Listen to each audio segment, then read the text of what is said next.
All right, welcome everyone. I'm Karen Richardson, and I am the Executive Director of the Virginia Society for Technology and Education. Welcome to our May VSTE Live webinar. This is actually the last in our series for the year. We hold these on the third Thursday of every month, and we'll be starting up again in September with a whole new wonderful lineup of speakers for you. This evening, before I turn us over to the presenters, I just wanted to talk a little bit about VSTE. If you're not familiar with the Virginia Society for Technology and Education, we are the ISTE affiliate in Virginia. Membership in VSTE is complimentary, that means free, and we encourage you to head to VSTE.org and search on membership and go ahead and join.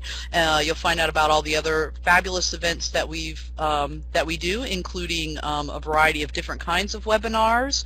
We'll be having several summer events in various parts of the state, face-to-face events, and of course we're very well known for our annual Technology and Education Conference.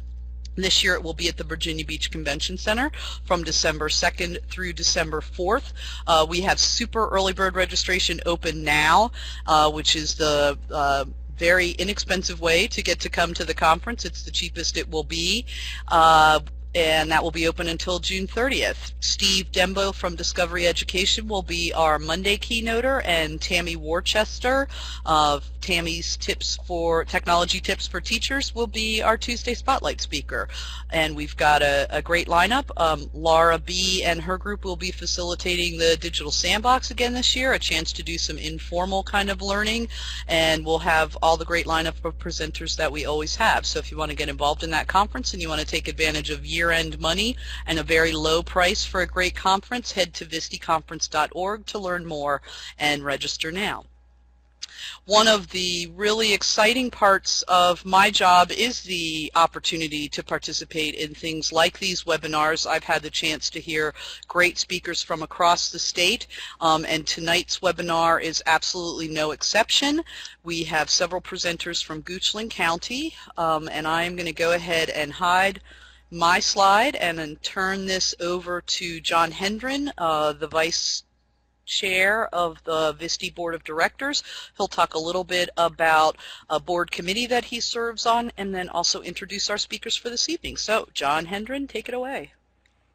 Thank you, Karen, and welcome to everyone who decided to join us on this Thursday evening. Glad to have you. We are recording this session, so if you like what you hear tonight, please do let folks in your school divisions know, and your schools know, that this session will be recorded and will be available at the VSTE website, VSTE.org. One of my roles in VSTE has been a participant at that annual conference. I got involved with VSTE back in 2000 and kind of fell in love with the folks who make up VSTE. And I became aware of the board and some of its activities and decided to join that. And one of the things that I've been involved with is an innovations committee. And we are always looking for folks who want to help with that committee. Right now there is only board members on it, but if you are a VSTE member, if you are one of those folks who take advantage of our complimentary offerings like this webinar, and you would like to help with that, you can drop me a line if you'd like to be part of our group that focuses on innovations. I'm going to give you my email address right here in the chat window so you can see it. You could drop me a line and we can get back to you about how to get involved. We're kind of winding up the year, as most folks are with school years, and we'll start fresh again in July. But one of the things that we've been interested in doing this year is to promote the use of interactive whiteboards and how they can be an innovative tool in the classroom. So we've been collecting from folks all across Virginia ideas about how to use interactive whiteboards in an innovative way. That does not mean that you use it standing upside down and doing handstands. But if you think you know somebody, or you're one of those folks who really does the most that they can do with an interactive whiteboard, you haven't just got out of the box, or you're not just projecting on it, but what you think you do is innovative. It doesn't matter how innovative it really is, because we're collecting information right now about what innovation with an interactive whiteboard means. We're going to write a white paper and make that available to all VSTE members. And so it's your opportunity to, get what you do in your classroom mentioned in the paper and help us educate other educators about what innovative uses this tool, whether it's Promethean or Smart or one of those other brands out there. So if you'd like to give us some input about your use of an interactive whiteboard, I'm going to paste in here an unfortunately long URL, but it'll be easy for you to click. We are collecting data through the end of the month, and if you want to share that with folks we'd appreciate their input as well. And it's a pretty short survey, so we hope you can take advantage of that. Well, one of the neat things I get to do in Goochland is to try to be innovative, and I've had a lot of fun doing that for a number of years since I've worked there. This year we planned in the summer to do something we thought was pretty innovative, and I hope you agree with me. We wanted to give a special set of teachers at our secondary complex an opportunity to use some new tools in a little different way. And so Erin Yearout-Patton, who's going to be joining you in just a second here, is a high school social studies teacher, and she is helped day in, day out, whenever she needs it, from B. Cantor, who is the ITRT, Instructional Technology Resource Teacher at that building. And I'm not going to steal their thunder and tell you what we did. I'll let them do that. But it has been a great pleasure to work with these two ladies. Erin has had the exact right attitude to make this happen, and she's an incredible educator, and I've really appreciated getting to know her a little bit better this year and the gifts that she brings to the profession. So it's with great pleasure that I want to turn it over to Erin Yearout-Patton and B. Cantor from Goochland High School. Thanks, John. This is B. I'm going to start off our presentation. As John said, I'm the ITRT at the Goochland Middle School High School complex, and what we did this year was we have had a lot of experience with mobile devices in Goochland County since the original iPod was introduced. We gave it to teachers, and teachers explored different ways to use it in the classroom. We've always piloted things with teachers and then put it in the hands of the students. And as these devices have progressed, when we got to the iPad, the time between giving it to administrators and teachers and putting it in the hands of the students was very, very short. And we wanted to do something that was really meaningful and different. And we thought a lot about it. What should we do? And there were lots of questions. What are the capabilities of these devices? And we wanted to do something that was really transformative. We didn't want to take this classroom, a traditional classroom where the kids are sitting in rows and getting talked to and just getting everything given to them without them having to do anything other than just put it down on paper. We wanted to do something very different. And in the past, this is how technology has been put in classrooms. It's just taking this and adding things that you plug into the wall, because here you're sitting in rows and you're working in your own little world in your notebook, and here you're sitting right behind your screen and everything is being given to you. You're being told exactly what to do. So we looked at this and we said, this is a place where kids come not necessarily to learn content, but a place where they're learning how to use the technology. And now we believe we're past this, and we wanted to do something that was really different and that allowed for a completely different way to approach learning, because we know that the classroom is much bigger than the technology. It doesn't matter how much technology you put in there, the classroom environment has more influence on what the kids do and what the teachers are able to do than just having the equipment in the room. And having technology is not the same as the technology is not the pedagogy. The technology is something that needs to really change the way we teach, not just be a sprinkled on top sort of thing. Instead of doing a worksheet on paper, we're just going to do click buttons on the screen, but it's going to be the exact same activity. So we knew that change was more than just putting things electronically in front of the kids and keep doing the exact same thing that we had always been doing. So we looked at this with the TPAC model, and we've been looking at this for a long time to inform our decisions. And if you're not familiar with the TPACK model, there are 3 circles, and one of the circles represents the technological knowledge. That would be the ITRT. Then you have the content knowledge, and that would be the classroom teacher. The yellow, both the ITRT and the classroom teacher have some of that in their own particular areas, and where everything overlaps, you have the sweet spot of learning where the technology and the pedagogy really come together, and you're really changing what you're doing, and it's not just using the technology after the fact, but actually using the technology in acquiring and discovering and creating knowledge. And the kids participate actively in this process of discovering the knowledge and keeping it for themselves, making meaning for themselves. And down at the bottom, there's a quote from the researchers who actually came up with this model.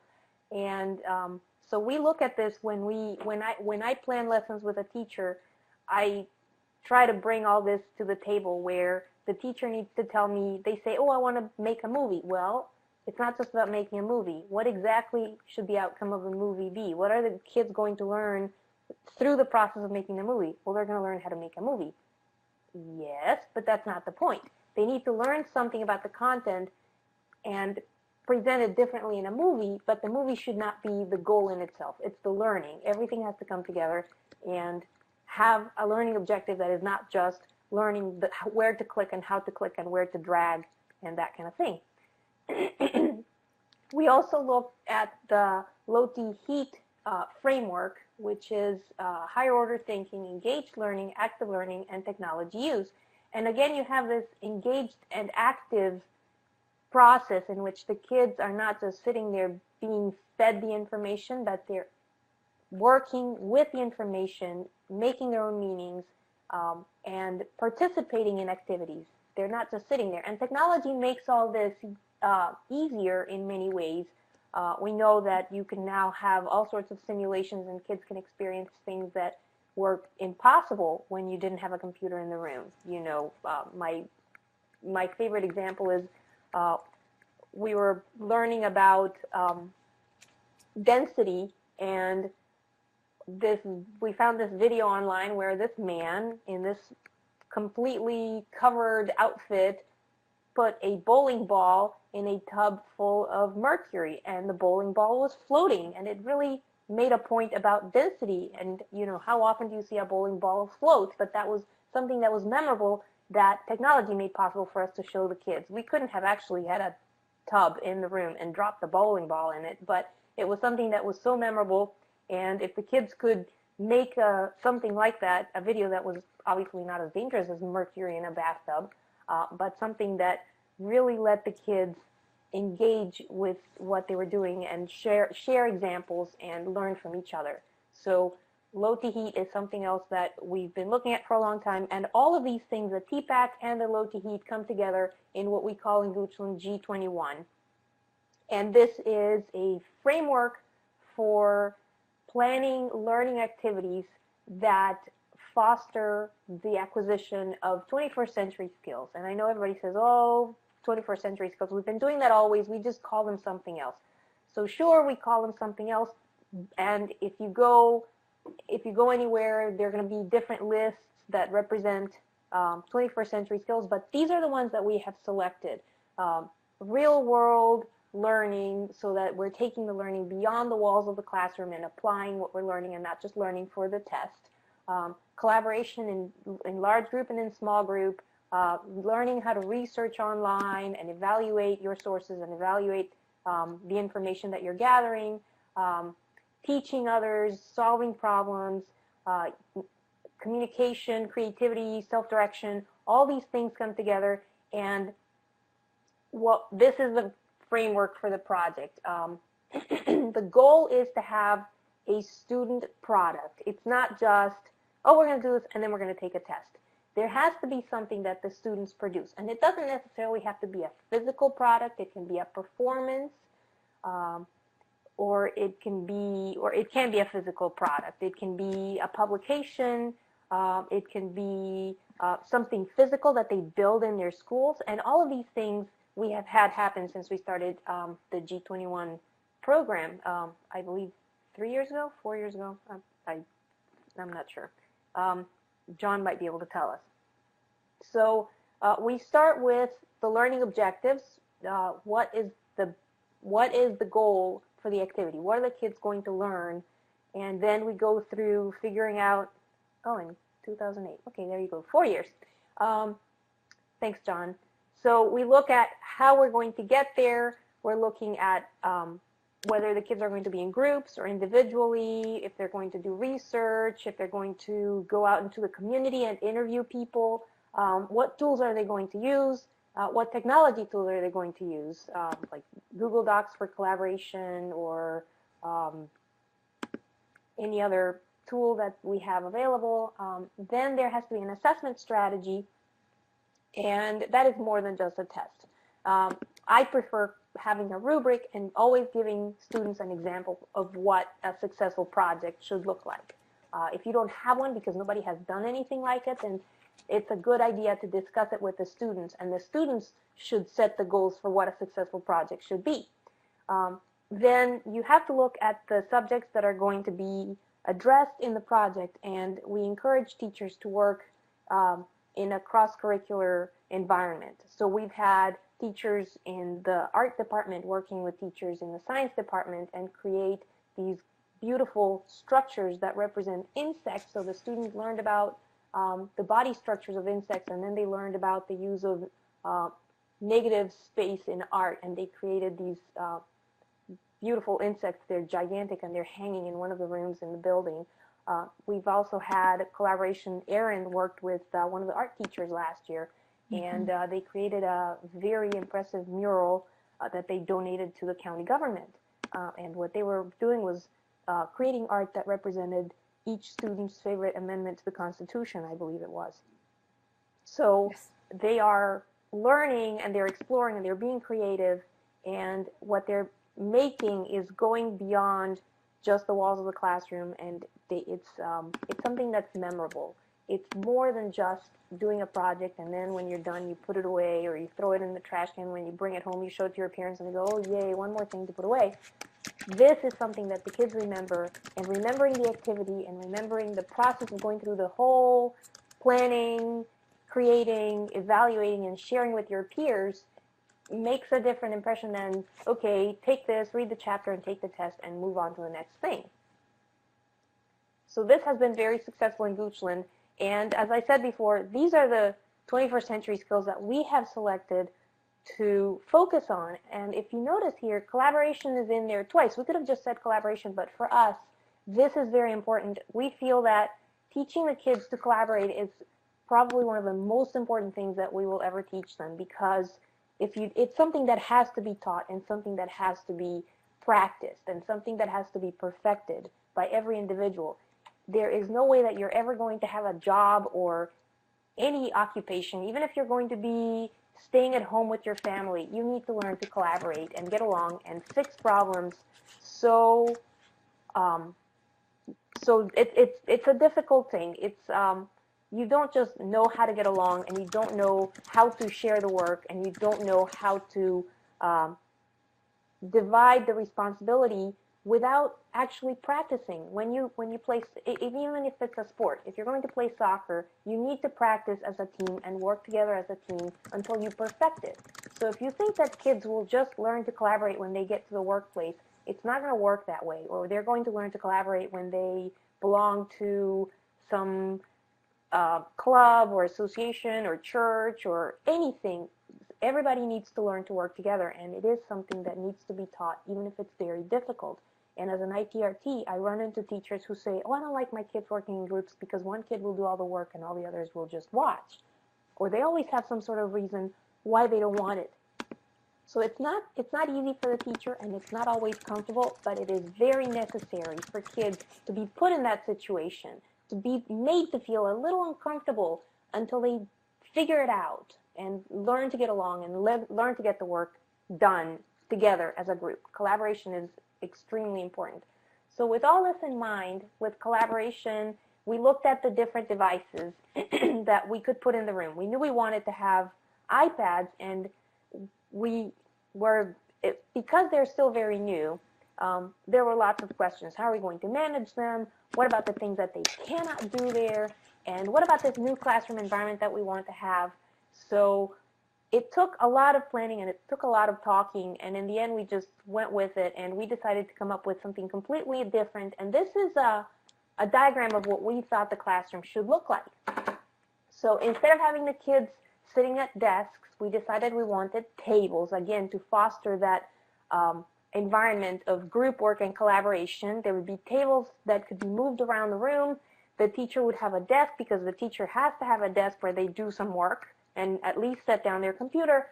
We thought there would be a smaller table at the front of the room to be near the interactive whiteboard at the front of the room. So this was what we had in mind, and we did buy furniture, and Erin has done a great job of working around all this. And this is actually what the classroom looks like, and I love the little kidney tables. Erin, sometimes when she's working with the kids, she sits in the middle, and all the kids are right around her. Or when a kid is working and is the leader of the group, the kid sits in the leader spot, and everybody else is around them. And this is how it is. Everybody's always moving around. Everybody's talking. Right here, the kids were done, and they were leaving the room.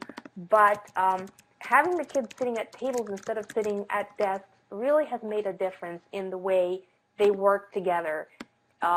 This is something that you start kindergarten with kids sitting at tables, and the kids are all working in groups, and all of a sudden you decide, oh, nope, move them out of tables, and we put them in rows. And then in the high school, we want them to collaborate again, and we wonder why they don't know how. So this is something that has really worked out, and now Erin's getting all ambitious, and she wants special tables that go up and down and roll on wheels and all this. And I hope we can accommodate her, because she has done such wonderful stuff. If I could just ask somebody for the money and put it in the room, I would, definitely, no questions asked. So once we decided what we wanted for the environment, we looked at the devices, and of course we've had MacBooks in Goochland forever, and we were looking at the iPads, and we're going, well, what do? We have money for either. What should we do? What should we do? There's the price difference. If we buy one, we can save money. If we buy the other, we'll spend all of it. We have the different capabilities. There's a question about Flash, and it's changed a lot over the past year now that there are so many people moving away from Flash and into formats that are supported by mobile devices with better battery endurance and all this. Then there was the question of management. You can't just take an iPad and image it the way you image a computer, and you constantly have to update things. And then, of course, there was a familiarity issue. The kids have had the laptops in Goochland for so long that the kids know how to do everything with them. But with the iPads, we didn't know how they would take to the iPad. So then we decided to go with both, and we did half and half. And the reason was we wanted the laptops in the room for when they're doing serious typing, deep content creation with a full version of iMovie that has all the capabilities, full version of GarageBand and other applications that we have. We also needed the laptops because we needed them for SOL testing. We can't do SOL testing on iPads, maybe in the future, but not now. There were issues with Java and Flash and file storage because, we thought about Dropbox, but our kids don't have email accounts, so it's a little bit different. And then there were the benefits of the iPad, because the iPads are portable, and there are so many innovative apps and so many different things that you can do with these apps that don't translate to a laptop. They have great battery life, and they're novelty, and they have a camera that is portable. You can just take it anywhere, and Erin has really taken advantage of that. So we decided to do both. We put 15 laptops and 15 iPads in the classroom, and we figured when the kids are doing something that can only be done on the iPad, they're going to have to work together. And when they're working on something that can only be done on the laptop, they're going to have to work together. So we were putting them in a little bit of an uncomfortable situation, as I said before, where they have to learn to collaborate. They have to figure it out and make it work, because otherwise nothing's going to get done in the room. And then we looked at the tools that would help move between the two devices. And we have Google Apps for education, This is our third year with all students in the secondary level having Google accounts. We have had Moodle for a long, long time, and it's a great place to share. Of course, we've had our WordPress blogs for a long time. Before WordPress, we had a previous blogging platform, and the latest thing that we've added is Edmodo, which we're really going to push with the teachers over the summer and hopefully expand much more than we did, because this is very new. We just got Edmodo this spring, so this is how the kids can share documents. This is how they can turn in all their documents. Nobody prints anything. We did buy Erin a printer, and I don't know, she might tell us how often she's used it. I've never seen her use it. It came back to me now that we're doing SOL testing and things are getting collected, and it looks perfectly clean, brand new, like no paper has ever gone through it. So that's my introduction. That was our rationale for putting the devices that we did in the room and doing it the way we did it. And now I'm going to mute my microphone and turn it over to Erin, who's going to talk about all the activities that she has done and what apps she has used and what plans she has for the future. There you go. Awesome. Thank you, Bea. Appreciate it. I guess with the slide here, the word activities, Bea and I talked about what word do we need to put here, and I think activities is very appropriate because it's synonymous with engagement, and this initiative truly embodies student engagement, and it really gives me the opportunity to be always a teacher, but more of a facilitator. And I really enjoyed this year being able to give my students greater autonomy in the classroom and really watch them create and collaborate and produce some really amazing projects this year. One of the activities, for example, that we did, we used the website, The Living Room Candidate, and it gives our students the ability to go back as far as the 1950s to view presidential commercials for the presidential election. And in this particular case, I designed, we use Google Docs, and you can see on your screen, you can see here where the students and I are chatting. And what's unique about this particular day was that I had to miss school because my son was sick.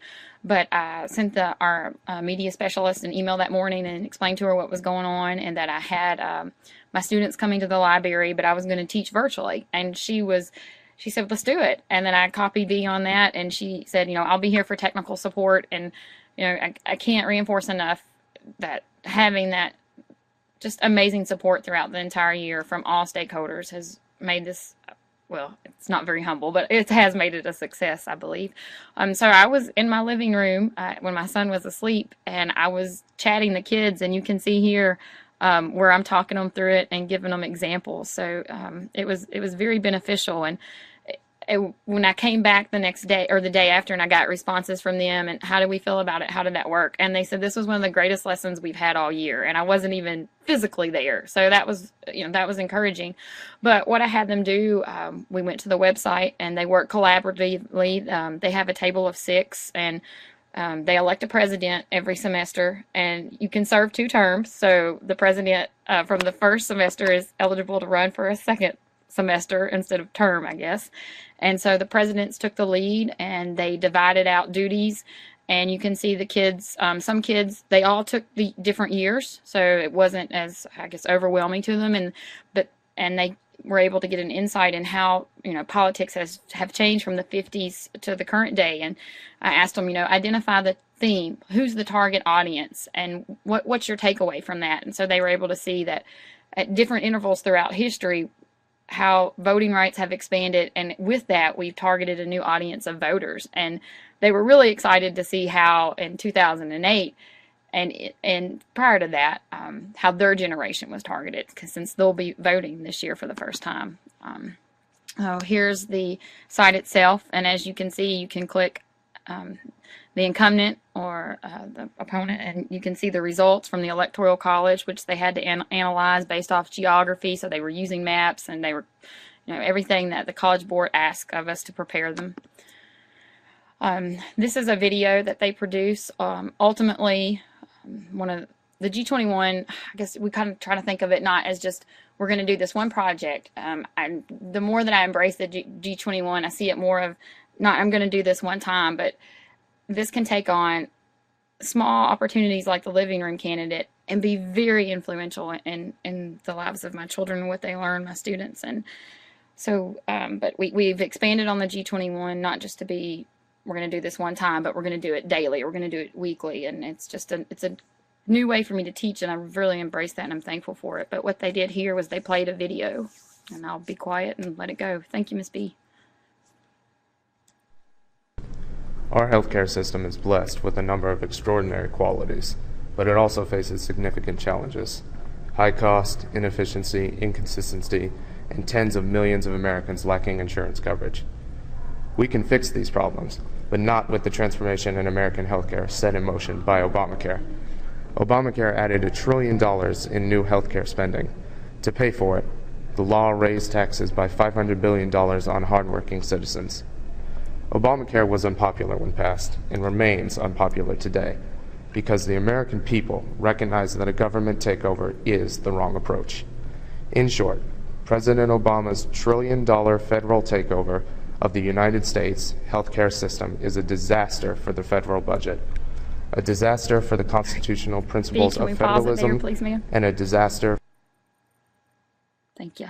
So I think it's important too to note that each student during the primary season chose which candidate they would like to highlight, and some students also chose our current president, President Obama. And after they had they did the research using the candidate sites as well as various periodicals, and they put they had a rubric, and they had to select an issue. They had to select a platform and kind of model it around what both parties do when they prepare for an election. They had to create their own PAC, their political action committee. They designed buttons. They had a pretend FEC house where the students pretended to be the FEC, so they had to register anytime they got like a donation, if you will. And they had to note at the end of their commercials who it was sponsored by. We're trying to give them that insight into the real inner workings of politics and campaign finance laws as well. And at the conclusion of each student making their individual commercials, we watch them in class together, and we analyze bias, and we analyze how we sway. Where would we want this particular commercial to be played? What region of the country, or who's our target here? And so we were kind of scaffolding, and this took us back to that living room candidate. And they had models of what commercials were, and then they made their own using their own preferences and their own research.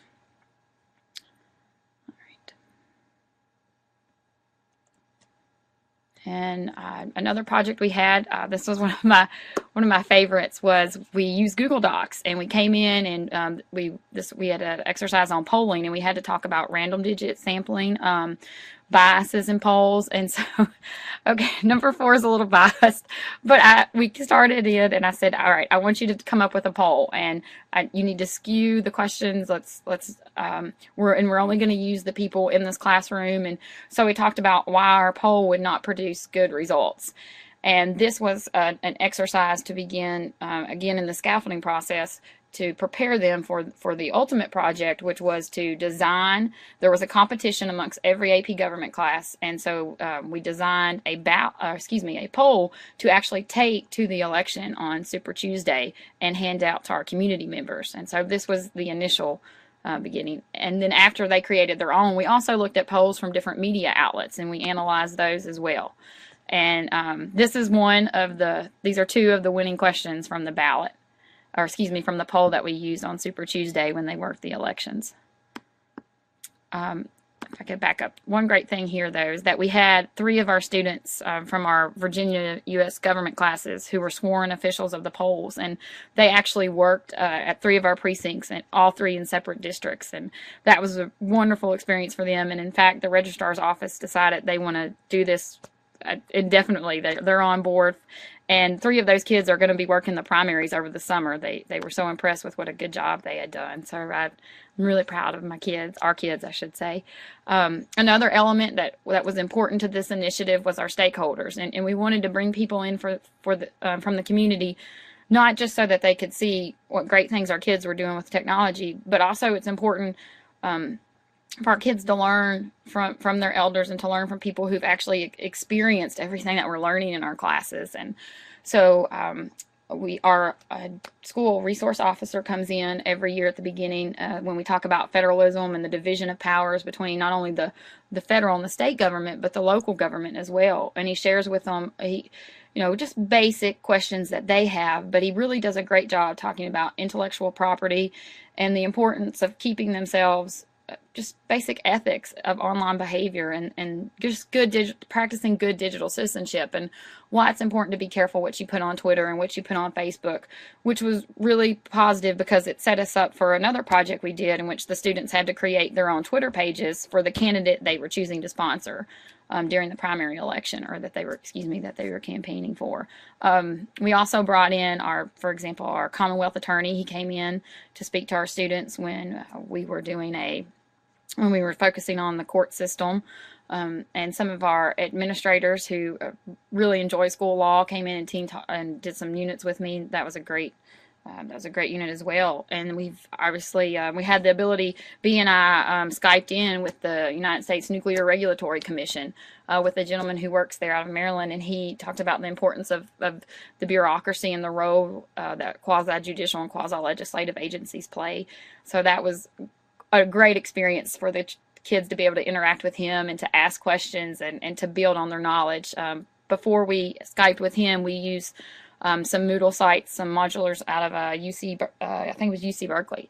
So that was a positive experience for us, a way for us to build. And I guess finally there, it was just an absolute honor, and it was such a wonderful opportunity. One of my former students, who is now an education major herself, came in and taught for Black History Month and the Civil Rights. We worked together, and the Library of Virginia actually has something called Trailblazers, and they honor Virginians throughout the Commonwealth for all their accomplishments and the wonderful things they've done for all of us. And the kids adopt a Trailblazer, and they put bulletin boards up throughout the entire school. And next year we're actually going to take that a step further and create little mini blogs for their Trailblazers as well as the bulletin boards, so that we can go viral with our Trailblazers project. And as it relates to resources, I'm currently working on my graduate work at the University of Richmond, and so it's, the TPAC model has been reinforced there, and my colleagues that are in my cohort and I, we're constantly comparing notes, and as being noted earlier, the importance of collaboration across disciplines, across our disciplines. One of the teachers from St. Catherine's, she's actually an AP Bio teacher, and she and I have shared a lot of resources together, even though, our disciplines might seem worlds apart, they're really not. And she had shared with me that one of the APES teachers there was working with one of the government teachers using Silent Spring. And so our AP Environmental Science teacher and I have decided, let's do this next year. And so we've embraced it. We've ordered Silent Spring, and we're over the summer we're going to collaborate and really bring that unit together. I'm really excited about that. Of course, the College Board listserv, just wikis, using each other's ideas as instructors, is very beneficial. We use lots of apps. The apps are great because, politics, it's a 24/7 world, and things can happen in a minute that are relative, and it's just really empowering to be able to bring those up on the iPad, to use Meet the Press or to use Politico or whatever it might be. Our district does an amazing job of staff developments, whether it's throughout the year or in the summer. And I really value having those opportunities in the summer, because then you can get those ideas and you can recharge and put those into work for the following school year and really enhance your lesson plans. Of course, summer institutes, the Virginia War Memorial, just places throughout the Commonwealth who host institutes for us as teachers. And most importantly, I really think our students. That's one thing I loved about this initiative, is that they would email me stuff at night, or they would put stuff on our Twitter page, and they would say, "Oh, Miss CYP, you've got to check this out. Can we talk about this in class tomorrow?" And I'd say, "Sure, come in tomorrow prepared to kind of brief us on what's going on." And they really got fired up about SOPA. And so, we took half a class just to have a really engaged discussion that they completely led because of what they had posted on our Twitter page. And, people took different sides, and I just sat back and mediated, if you will, and watched them and really embrace the Constitution and understanding eminent domain, and they argued the 14th Amendment and equal protection under the law, and then they argued privacy with the 5th, and it was amazing to see it all come together, and they initiated that. That wasn't my idea, and I think flexibility is really important with an initiative, and being able to let those kids sometimes just let them take over and just step back and watch that transformational learning process. These are some of the apps we used. Comic Life is great too. They make their own political cartoons. Again, we used iMovie for their commercials that they made, and 2 of the kids composed their own music for the background of their commercials, and it was just so exciting. They brought their guitars in, and they had a little jam session, which was totally okay by me. And then they went to it, and they kind of went into the sound booth, as they called it, and they made their music, and it was great. We like to use Inspiration, Active, to create graphic organizers, and of course Keynote. These are some of the apps that we use with our students. Roll Call, for example, watching basically what's going on a daily basis in Congress, Meet the Press again. And of course, we have the Constitution app on there. We have AP Government Reviews, Gallup polls, which came in handy when we were doing our polling exercises, Dollarocracy to try and track money and understand, the effect of the iron triangles, how bureaucracies and the interest groups, and of course, committees in Congress all work together, and how the people have a voice there. And of course, there are some pitfalls. B, do you want to jump in here, or? Yeah. When Erin and I started working together, at the very beginning of the year, she didn't have the devices in the room, and so she started the class with what she had, the textbooks, things she brought in, and computers that she would check out for the day from me. So she got used to doing things a certain way, and when we finally got the iPad set up and in the room, the kids had that transition that they had to go through of doing stuff on the iPad, and it was we learned very quickly that anything that we found that we wanted to show the students, we couldn't find our sources while we were sitting with our laptop. We actually had to have the iPad and make sure that there was no flash on the website, that everything was going to load properly and work properly for the kids. With the kids, we had to work very strongly. We had to really walk them through validating their sources, because some of the ideas they would come up with, oh, can we talk about this in class? Well, where did you hear that? Where did you find that? How reliable is that source? Have you seen that same thing somewhere else? So the kids had to help in the teaching process whenever they came up with an idea. Then you had the digital citizenship, because we jumped into all these things that we really hadn't done a whole lot with students, like tweeting, and when we introduced Edmodo, and in using Google Docs so heavily, it was so easy for them to just, oh, here, let me give you this paragraph out of my paper, and you give me that paragraph. And it happened a couple of times, and we had to really stress with the kids that, yes, it's easy for you to copy and paste and give your stuff to somebody else, but this is really what it's not. This isn't really what it's about. We want you to do your own work, and we want you to do your own thinking, and this was one of the most important things. The kids have to learn to do their own thinking, and it goes back to the source validation and leading a classroom discussion.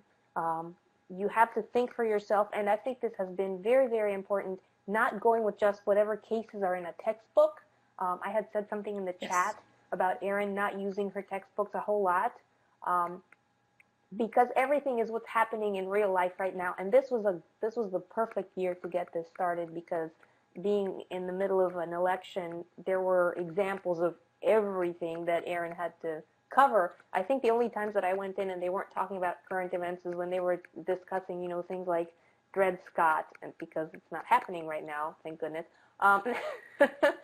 But working with this digital citizenship concept and explaining to the kids that, yes, we're working with you, you're having to validate your sources, but that guy with that blog said, well, I'm not his teacher. I don't care what he said. I'm caring about what you think, what you understand, what you read, and can you make your own decisions?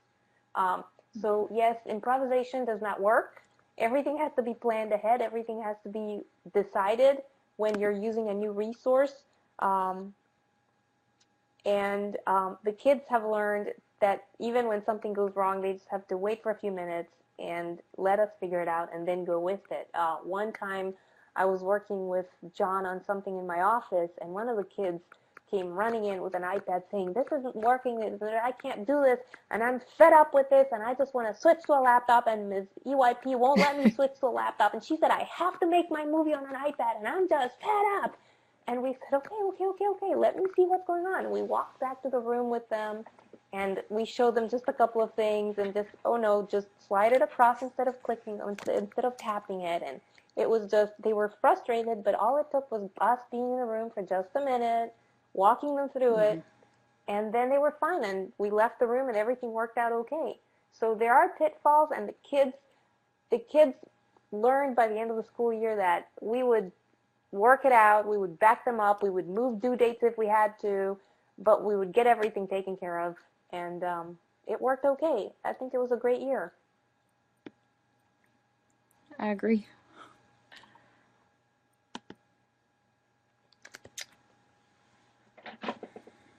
Okay, you want to talk about this, or you don't need to talk about this? Sure, I got it. I think one thing that was tremendous about this was the environment that we were able to create. It had to be one of trust amongst themselves and between them and myself as well.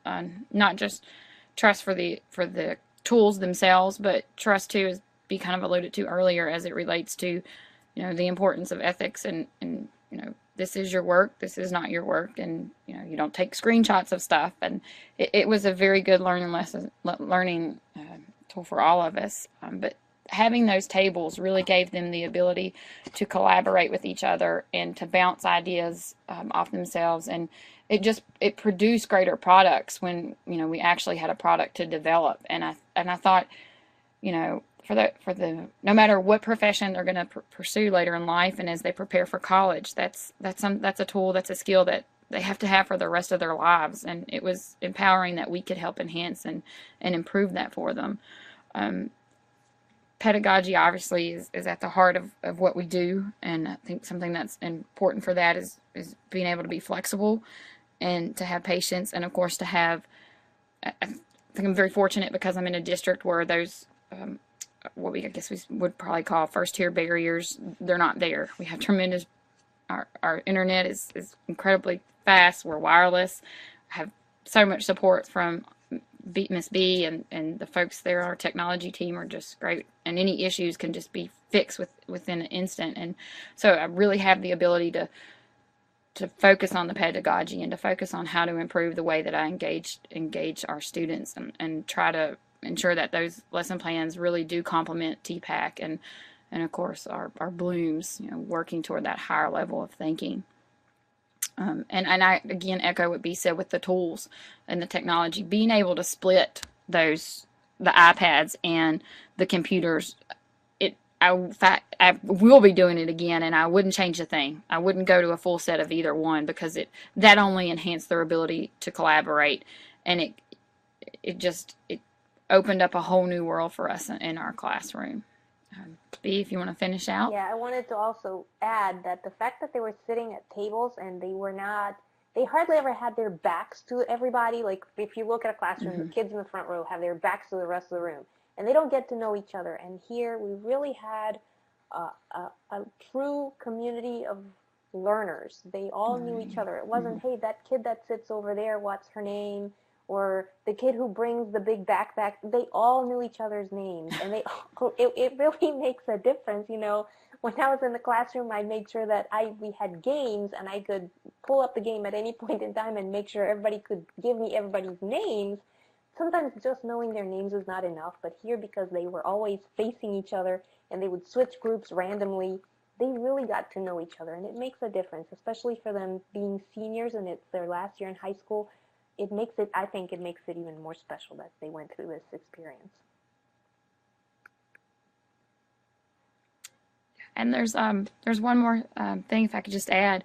When we talked about initiatives and we talked about referendums, and I had 1 week I had just absolutely swamped them with work to do, and so they drafted and created their own initiative, because I told them at the end of the week we would be switching tables and we would have new groups, and that was important because that's, when you go into the work environment, things will change and you will have new colleagues throughout your tenure, wherever it might be. And so they crafted an initiative as to why they should not have to have tables, and they had a petition, and they got all the other classes to sign it as well, and then they said they wanted to put it to a vote. And so I put it on my blog, and I said, am I teaching my students too much? And then probably a week after that, another young lady had brought me a copy of a letter of a response sent to her, from Representative Cantor, where she had written him on her own to discuss SOPA. And she showed me her email, and sometimes she's quiet as a little mouse in the corner, but these tools give students who might not verbalize it in front of all their peers the ability, for lack of a better term, just to be little superstars. And she was that, and she was an actively engaged citizen of this great republic, and she exercised her First Amendment, and then she came back and she went on News 2, and she opened up and told the whole school about what she did. And some of my colleagues came back and said, I can't believe she did that. She never says anything in class. I was like, she did great, didn't she? And so that just reinforces what B was saying. It does give them the ability to build relationships and to learn how to work with others, and to gain the confidence that they need when they go out and leave us in less than 4 weeks. So, yeah, it's pretty powerful.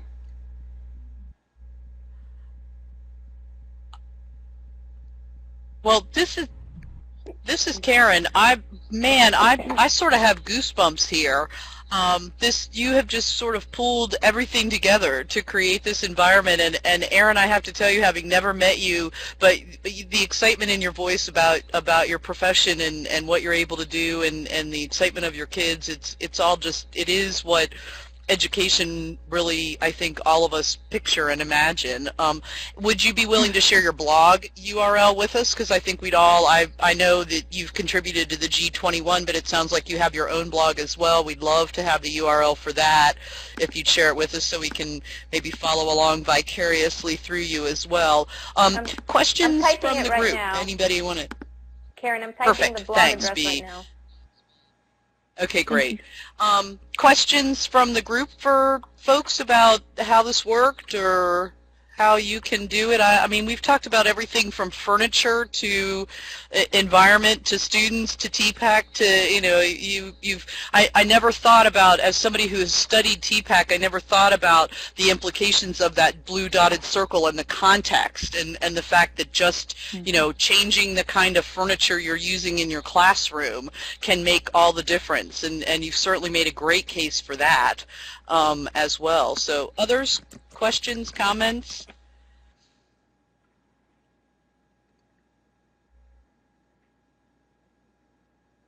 Anyone? You guys this has been terrific. Kim's typing away. Go ahead, John, please do. This was kind of a wacky idea how this started, and I think anybody who just listened to these two ladies present this evening have figured out the technology, the iPads, the apps, the laptops that go with them. That's part of the equation, just like technology is part of the TPAC equation. And obviously this would look very different in a class. If it was biology, it would look very different if it was a class. If it was math. This is a kind of a perfect example to typify TPAC, that the content makes a difference. And the thing that I need to point out to everybody is the teacher makes a difference. And one of the keystones to innovation is not the kind of wireless a device has. It's not the processor it has. The innovation comes from the teacher who has the ideas. Erin was pretty good with technology when we approached her. I don't know if she really knew what was going to happen. When I went into the classroom with the assistant principal and said, yeah, we're going to clear all the desks out of your classroom, she had that look in her eye like, okay. And she gave us that trust, but boy, oh boy, did we get something in return. She went with this. It fit her teaching style. I think it helped her teaching style maybe evolve a little bit. I know she's already thinking about ways next year she would make some minute changes, but as she said, she loves the idea that the kids can't all get on the same equipment. We were also trying this at our middle school in a different subject area, and as funds become available, I want to try this in different pockets and see how this works. We took a chance this year. This is the first year we've done this, but having that backbone of the G21, as I think you heard Erin say, kind of informed her to where places to put emphasis. And just from our standpoint of being a central office person, we couldn't be happier with the results and her willingness to try this out. So kudos to her and the support she gets from B and trying to make this work. And certainly if you guys have questions about how she, her mode of thinking, those would be appropriate questions, because I think we probably told you about the equipment and the technology piece, but it would be neat if we could all go visit and see how she does this, but unfortunately the Adobe room doesn't allow us to do that quite yet.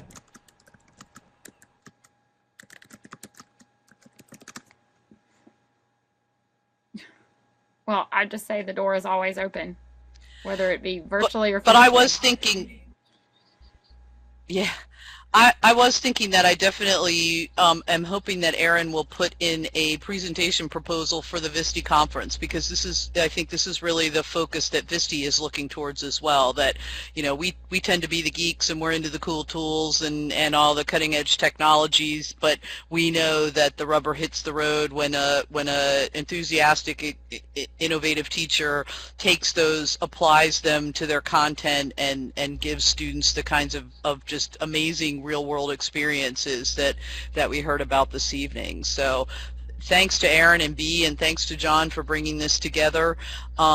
We've got contact information there for both B and Erin, and I'm sure both of them, and John has also given you his email, would be interested in fielding questions and talking to you more about how this has all come together over time. Clearly, this is not the kind of thing, as you said, that you just think up as you drive to school in the morning. It takes a lot of planning and a lot of tinkering and those kinds of things, and we certainly appreciate that there are educators who take that time. This has just been terrific. So with an eye on the time, I'm going to go ahead and bring up our closing slide. Thanks to all of you for coming this evening. As I said, this is the last in our series for the year. I would look for potentially some pop-up ideas over the summer, and also keep in mind that we are having several summer events. And come on, closing slide, pop on up, here it comes. So just a couple of things. Thanks for attending, and I've got actually one more pod to bring up for you as well. Again, if you don't belong to VSTE, please consider joining. We have also created a certificate for you. I know some of you are using these certificates to get professional development points. So the files document has just arrived. Go ahead and download the webinar certificate for this evening. We do operate a Ning, VSTEonline.ning.com is kind of the place to continue conversations, and I think we'll be heading out and maybe posting a question about this innovation and how you see it and the things that are happening. And then also we have a link there to our webinar evaluation, and if you'd be willing to give us some feedback on tonight's webinar, as well as one of the questions it asks is, what other topics would you like to hear about? We're always open to topics, to presenter ideas as we move forward. I always like to also mention that our Adobe Connect Room is provided to us by Adobe for free, and so it allows us to be able to offer these to you for free as well. And so we always like to say a nice shout out to Adobe for providing our Connect Room for us. So with no further ado, I'll say good night to folks and another big round of applause. The only thing I don't like about the Adobe Connect Room is Illuminate. You can applaud for people. I don't think you can do that in Adobe. But Thanks to you guys. This has just been terrific. I've learned a lot. As Tim Stalmer said, lots of great stuff to think about and consider as we go forward. So we will record this, as John said. It has been recorded. We'll get the archive up. So John, how'd you do that? I just learned something new. We'll get the archive up here as soon as possible so that you can share this recording with other people. All the rest of our webinars for the year, as well as our mobile learning webinar, have also been archived, and you can find them at the VSTE.org website. So thanks for attending, folks. Please take a minute, if you would, to complete the evaluation survey. Don't miss downloading the webinar certificate, and have a great evening. Thanks for coming.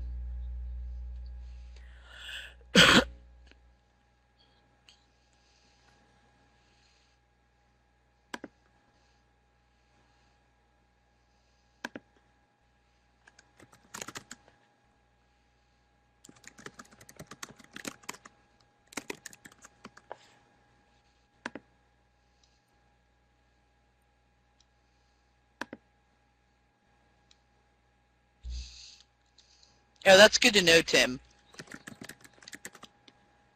And that's, you know, why it's an FLV file, right? It was right, exactly. And that's FLV's the only format that it'll accept for videos, so makes sense. Yeah. You're a smart guy. We figured you guessed that.